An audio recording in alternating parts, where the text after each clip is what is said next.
لو تعبت من كتر الصبر مش لأنك ضعيف، لكن لأنك إنسان. الناس فاكرة إنك تمام، وإنت كل يوم بتتكسر من جواك حتة حتة. وصلت لمرحلة مش عارف تشتكي ولا حتى تطلب مساعدة عشان ما تبقاش تقيل.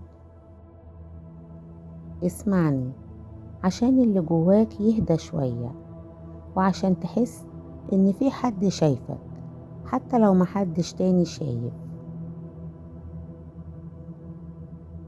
خليني أكمل معاك، لأن أكتر حاجة مؤلمة إنك تكون تعبان والناس مطمنة عليك، تقولك أنت قوي، أنت متعود، أنت دايما شايل، ومحدش يسأل شايل لحد إمتى.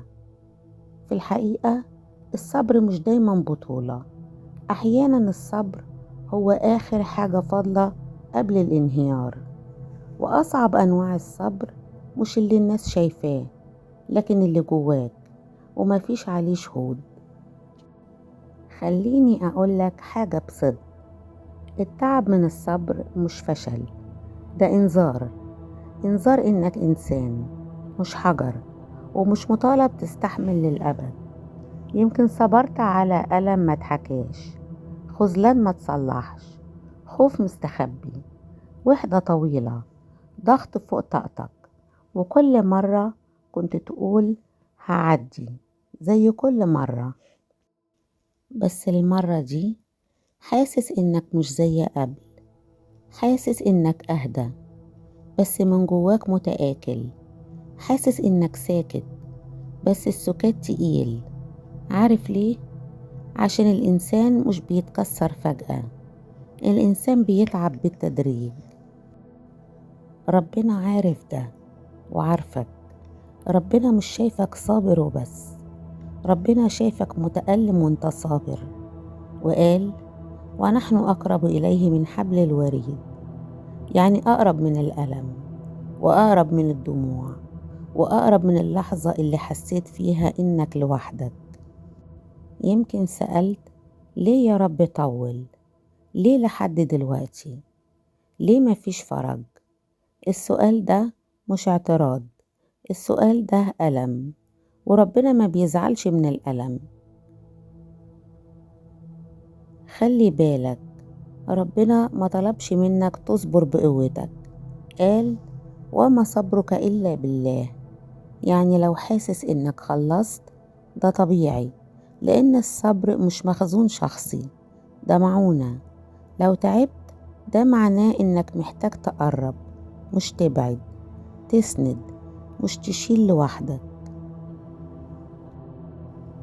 حتى الأنبياء تعبوا، حتى الأنبياء قالوا أني مسني الضر، ومع ذلك ربنا ما قالش لهم شد حيلك، قال إني قريب.